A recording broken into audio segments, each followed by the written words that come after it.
Penampakan jimat diduga milik Wardi, bukti pelaku corok benar kebal celurit.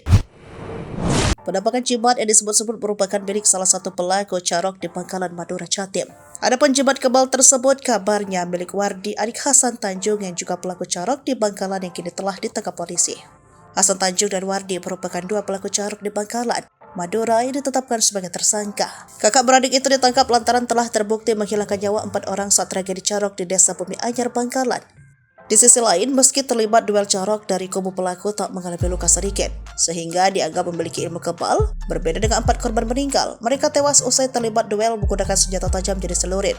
Bahkan bukti salah satu pelaku corok kebal saat polisi memperlihatkan jaket Hasan Tanjung yang sobek, sedangkan tubuhnya tak mengalami luka. Begitu juga sang adik Wardi, ia juga dikabarkan punya ilmu kebal, apalagi mencuat kabar ia memiliki jimat, sehingga hal tersebut dikait-kaitkan dengan dirinya. Bahkan ada jimat tersebut membuat Wardi tak mempan sabetan senjata tajam. Dari akun Facebook Bongon Prik, dikutip pada Sabtu 27 Januari 2024 menjelaskan tentang jimat tersebut, bahwa sebelum akun Facebook Wardi hilang sempat mengunggah beberapa benda kuno yang dianggap jimat.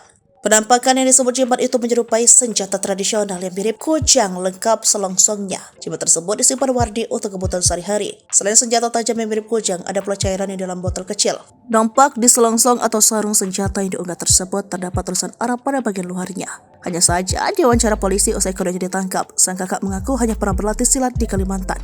"Nggak ada, Pak, hanya pernah belajar silat di Kalimantan," ungkap Hasan di hadap polisi.